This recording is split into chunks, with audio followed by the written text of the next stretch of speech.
Also Film ist nicht nur Action und CGI, Film ist halt Geschichten erzählen und Emotionen transportieren. Ja. Das kann Nip oft. Andere Leute gehen auf den Jakobsweg oder machen irgendwas, so, die fahren halt nach Japan und reden nicht. Und dann geht's los.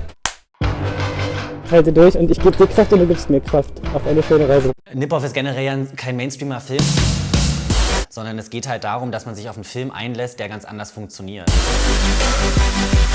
Auf einen Film, der ab einem gewissen Punkt keine Dialoge hat und nicht braucht. Und einen Film, der sowohl auf Bildebene als auch auf Musikebene als auch auf Gesichts- und Ausdrucksebene einen emotional berührt. Und es entsteht, wenn man es zulässt, so ein Vakuum, was man in seinem täglichen Leben eigentlich nicht hat. Und auch nicht beim Gucken von anderen Filmen hat. Und dieses Vakuum und dieses wirklich bei uns dabei sein, und ich bin davon überzeugt, dass Leute, die sich darauf einlassen, merken, was diese Ruhe mit einem selbst beim Gucken macht. Und ich glaube, der Film spricht Leute an, die sowas zulassen. Oder Leute, die eben sowas empfinden wollen. Ich werde morgens nicht aufwachen und vergessen haben, dass ich das jetzt tue. So ein Typ bin ich nicht. Vielleicht kriege ich auch einen emotionalen Zusammenbruch oder was weiß ich. Ich hoffe, dass wir nicht vereinsamen. Mein wichtigster Punkt aus dem Experiment Nip-Off war, glaube ich, selber mal zu erkennen, wie wichtig unsere Kommunikation auch zwischen Menschen ist und wie wichtig auch da die Tonalität, die ja bei dem Experiment nicht da war, einfach essentiell ist für unsere Kommunikation, wie wir uns verständigen und wie wir uns geben und vor allem, wie wir uns untereinander verstehen. Das ist ganz wichtig und das hat einfach gefehlt und das, finde ich, macht es jetzt, das Kommunizieren, leichter. Alles, was wir erleben, wird eine Erfahrung werden, deswegen ist eigentlich jede Minute, die wir da verbringen, es wert. Was mir dieses Experiment gezeigt hat, so rückblickend, jetzt etwas über ein Jahr danach, kann ich gar nicht in einen Satz oder ein Erlebnis sagen. Wenn ich es machen muss, kann ich sagen, dass es halt mein Leben und meine Sicht auf viele Dinge komplett geändert hat. So, dass ich über mich gelernt habe, Dinge, die ich vielleicht wahrnehme, dass die nicht immer alle so sind. Aber so jetzt über ein Jahr später kann ich aber auch sagen, dass es gut so ist, dass ich diese Reise erlebt habe, die definitiv für mich nicht nur happy positiv ist, sondern viel negativ auch. Aber das Outcome für mich selber und was ich so realisiert habe danach, hat mich reifen lassen. Auf so vielen Leveln. Es ist schon manchmal nicht leicht, mit mir umzugehen aufgrund meines Energielevels und meines Anspruchs, den ich an mich und mein Umfeld habe und so, weil man aber auch alles erreichen kann, wenn man sich halt nur bemüht. Mich interessiert, wie Kai so ist, wenn er jetzt seiner größten Waffe beraubt ist. Ich will ihn auch ein bisschen leiden sehen. Die besten Entdeckungen passieren dann, wenn genau das, was geplant war, nicht passiert, sondern was ganz anderes. Und es geht darum, dass wir uns verändern und Leute daran teilhaben lassen. Was passiert mit Menschen, die ihrer natürlichen Kommunikation beraubt sind? Das ist ja im Grunde genommen, als wenn du in Einzelhaft bist und das ist ja schon fast Folter. 2 Wochen echt nichts sagen sind 2 Wochen.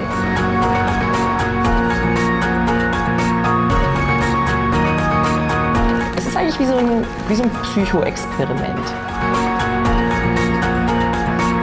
Wer bin ich eigentlich? Wer bin ich denn ohne meine Worte?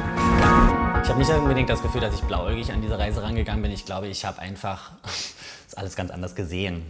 So, also ich habe, glaube ich, dich und uns einfach ganz anders wahrgenommen. So, als Team ganz anders Traum, gesehen. ne? Aber wie wir aber auch die letzten, weiß ich nicht, in meiner Welt, so wie wir aber auch die letzten Jahre so miteinander fungiert haben und funktioniert haben, war es für mich eine ideale Basis, genau so eine Reise zu machen. Und ich glaube, die einzige Sache von meinen Erwartungen, die nicht eingetroffen ist, ist eben, dass dieses Duo eine Menge Spaß hat. Was mir einfach das Schweigen auch gezeigt hat, ist, wo wir diese Reise gemacht haben und dann das Schweigen gestartet haben, habe ich mich selber in so ein kleines Mini-Gefängnis ja auch eingeräumt. Ich für meinen Teil habe die Emotionen im Gesicht verloren. Es war dann einfach echt nur so sehe ich ja auch fast nur so aus und bin halt total fokussiert auch. Und wo wir an Ishigaki angekommen sind, ging ja dann auch so meine innere Arbeit los, zu filmen. Und dann habe ich mich immer mehr in diese Arbeit verloren, weil dann war man beschäftigt und man ist nicht in die Situation gekommen, aus Versehen was zu sagen. Ich habe mich in diesen Filmen total selber eingesperrt und dann auch natürlich, was mir im Nachhinein natürlich auch, es ist schade, auch so ein bisschen, dass ich auch total, aber das war auch meine Art, total übertrieben habe. Kommunikation bedeutet für mich das, was wir nicht machen konnten, nämlich unsere Stimme benutzen, eine Farbe zu geben, auszustrahlen. Für mich ist Kommunikation immer noch einer der wichtigsten Bestandteile meiner Persönlichkeit, aber es ist nicht nur noch Reden. Kommunikation ist für mich nicht nur noch Reden, sondern es ist auch nicht Reden. Ansonsten ist Kommunikation natürlich, finde ich, überlebensnotwendig, für mich ganz, ganz wichtig und irgendwie auch gefährlich, ne? Also kann schon kaputt machen, was? Vieles, klar. Ich glaube, ich kam so ein bisschen zickig rüber, aber ich war gar nicht zickig. Ich war halt irgendwie permanent, habe ich glaube ich irgendwie nur so überlegt, wie kriegen wir das halt hin, dass wir halt irgendwie was gemeinsam machen und so. Und das passierte halt nicht. Und dann habe ich mich natürlich an Kleinigkeiten aufgehangen. Und dann staut sich das natürlich an und dann denke ich mir irgendwann so, naja, leck mich am Arsch, dann geh halt filmen und ich gehe dann halt jetzt meinen Kram machen, gehe ich halt jetzt feiern und das ist ja dann irgendwie auch passiert. Ich finde, der Fakt, dass uns die Kommunikation geklaut wurde, eigentlich so die Basis von uns beiden. So, was ich immer so beschrieben habe als, oh, wir sind so energetisch und wir sind so gleich, hat ja komplett gefehlt. Und nur deswegen haben wir, glaube ich, auf beiden Seiten unterschiedliche Layers voneinander gesehen, die wir sonst nicht wahrgenommen haben. Das, was ich von dir kennengelernt habe, fand ich halt überraschend und Man kann eigentlich sagen, dass wir die ungeeignetsten Personen waren, eine Reise im Schweigen zu führen. Ne? weil wir uns eigentlich nur gut verstanden haben oder uns immer nur gut verstehen, wenn wir halt talken und halt machen. Ne? Diese Reise hätte ich halt überhaupt nicht erwartet, also null. Dass es so ist, wie es ist. Ja, dass sich das so entwickelt und ich hätte auch, ich hätte gedacht, dass wir haben ja eigentlich das, was wir im Vorfeld so schwierig fanden, die Kommunikation, das Zeichen und wie verständige ich mich, war ja gar kein Problem. Also das haben wir es gut gelöst. Aber es gab halt überhaupt kein Miteinander. Und ich glaube, das ist das, was ich persönlich schade finde, was die Reise, aber was auch in Ordnung ist, weil es hat halt die Reise gezeigt. So, das ist unsere Freundschaft hier, so diese Linie und bis jetzt hatten wir halt immer nur eine super, super schöne Zeit, so die letzten Jahre. Und jetzt durch die Reise haben wir aber halt eben auch negative Seiten kennengelernt und eigentlich kennen wir uns halt jetzt richtig. Ja. So, deswegen würde ich gar nicht sagen, du hast gerade gesagt, du siehst mich jetzt anders. Ich persönlich sehe dich gar nicht anders, ich sehe dich jetzt nur noch mehr. Okay. Irgendwie so. Der Streit an sich war ein Firlefax. Also es war so klein, klar, aber die Tatsache, dass wir halt nicht miteinander reden konnten, machte das so groß, weil es eigentlich alles nur Missverständnisse waren, die man in der normalen Welt hätte super schnell eben über Kommunikation gelöst. Es hat mich auf jeden Fall schon beschäftigt, alles danach, die Freundschaft zwischen uns. Wie sie auch sich verändert hat während der Reise und danach dann einfach, aber halt einfach langsamer. Du hast ja sofort, glaube ich, während der Reise ja schon, denke ich mal, viel drüber nachgedacht, über unsere Freundschaft. Und ich habe ja erstmal daran gedacht, die Reise zu beenden und dann erstmal einen Monat einen Break zu nehmen, den ich auch wirklich sehr genossen habe. Und dann das Projekt dann auch zu Ende zu bringen. Ich wusste ja auch wirklich, es hört ja nicht auf mit unserem Experiment an sich, sondern das Experiment war ja für uns ja noch auch diesen Film zu Ende zu machen. Das große Problem, was ich so gesehen habe bei dieser Reise, war, dass du die ganze Zeit mit deiner Kamera zu tun hast, was gar kein Vorwurf ist, sondern das ist halt so, wie es ist. Und du hast ja auch vorher gesagt, du willst drehen. Ich hätte jetzt nicht gedacht, dass du permanent drehst. Hätte ich auch nicht gedacht, aber es war einfach so. Und ich hatte ja dann an sich, also konnte ich halt sowieso ja nichts mit dir machen, weil du die ganze Zeit an deiner Kamera warst. Was aber im Laufe der Reise gar nicht so schlimm war, weil ich halt dann gelernt habe, irgendwo rumzustehen und dann halt zu denken und wahrzunehmen und so Dinge sacken zu lassen und auch ruhiger zu werden und das alles. Was ich so überraschend finde, ist, dass du überhaupt nicht die Need hattest, was mit mir zusammen zu machen oder was zusammen zu erleben. Ja. Und mir ging es gar nicht unbedingt darum, dass ich jetzt unbedingt feiern muss, so, ne? Sondern mir ging es darum, dass wir was zusammen machen. Wir sind zwar zu diesen ganzen Dingen gegangen, die wir uns vorgenommen hatten, aber da läufst du halt durch und guckst halt oder machst eben Fotos. Und natürlich hatte ich erstaunlicherweise mehr Energie, so, ne, als du. Was jetzt auch nicht so das Problem ist, aber ich kann dann auch nicht um 20 Uhr ins Bett gehen. Ja. Also, weil dann passiert ja von Tag zu Tag ja nichts anderes, als dass ich rumlaufe, mir irgendwas angucke und dann gehe ich wieder ins Bett. Das macht Sinn. So. Warum ich das Gefühl hatte, dass du es nicht verarbeitet hast, liegt daran, dass ich das Gefühl, also, weil du hast nur kommuniziert im Nachgang mit mir darüber, ne? Ja, also, du warst halt, ich weiß noch, wir saßen mal im Büro und dann habe ich dich gefragt, so, und hat es dich jetzt verändert? Und du so, nö. Und dann dachte ich so, so unemotional, wie ich dich einschätze oder wahrnehme und auch so unsensibel, wie ich dich einschätze und wahrnehme, habe ich in dem Moment gedacht, das kann ja nicht der Outcome von dieser Reise für dich sein. Das war ein bisschen Faultier-Tempo, ja. Aber dann hast du ja gesagt, doch, hat sich was verändert, wir waren vorher Freunde und jetzt sind wir auch Freunde. Und da saß ich so und dachte mir so, boah, das ist so krass, dass ich so zu Hause sitze. Aber ich glaube, ich habe noch gesagt, Freunde anderer Basis. Ne? Es ist tatsächlich schwierig, eine tägliche Unterhaltung zu führen, wenn du nicht redest. Genau, wir haben ja nie den Tag irgendwie mal... Wir haben dann immer besprochen, wie der nächste Tag ist, weil das Notwendigste war, so abzuklären, wann stehen wir auf, was machen wir. Aber mehr war da einfach nicht drin, weil da war einfach auch dann, Es ist so schwierig, wenn du die Straße lang läufst und man läuft so nebeneinander und man sieht eine schöne Blume und dann muss ich sagen... Ja.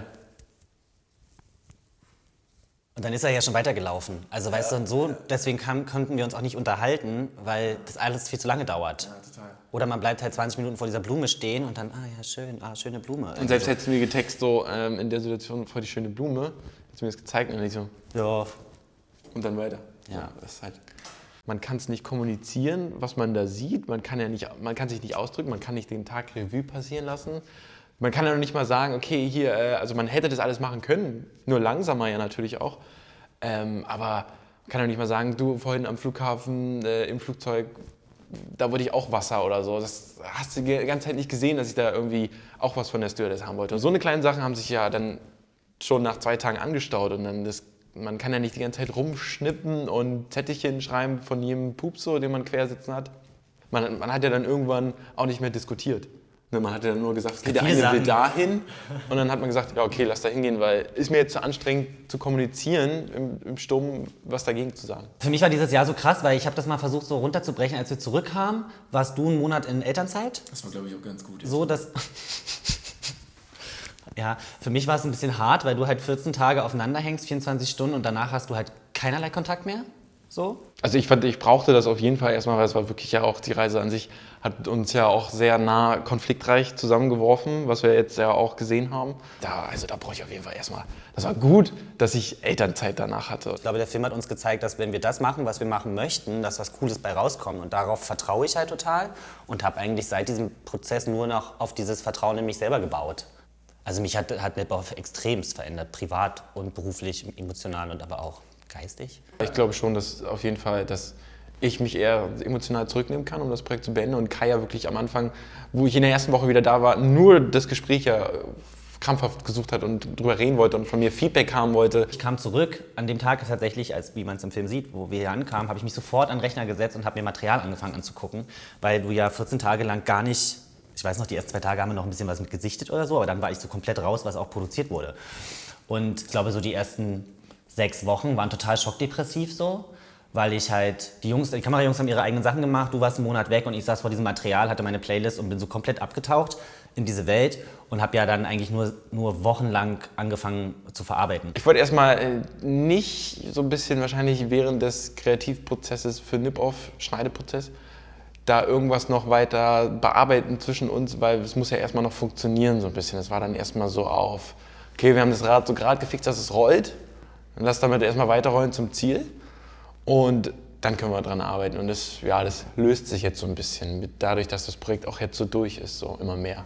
Wir haben ja den Start vom Film und dann haben wir diesen Streit in Kyoto, und der ja wirklich Eisberg war. Für mich war so Kyoto das absolute Dreieck, die Spitze des Eisbergs. So. Das war einfach ein Resultat des Experiments, wie es auch, glaube ich, mit Leuten, die schon seit 20 Jahren verheiratet sein können, die sich bestens kennen, die dann schweigend so eine Reise antreten, 14 Tage, nichts zu sagen. Das glaube ich, das passiert auch bei solchen Leuten. Und ich bin so happy, dass wir es geschafft haben, tatsächlich einen Film zu machen, der diese Ruhe, also beim Gucken, weil es schon ruhig ist, eben keine Dialoge, halt, ja. Genau, da erlebst, aber gleichzeitig unsere Emotionalität kommt über diese Ruhe vor Ort, weil wir nur laufen und weil man sich denkt, warum laufen die denn jetzt schon wieder? Oder durch die Atmo vor Ort transportiert sich halt komplett, wie wir es erlebt haben, diese Ruhe mit in diesen Film.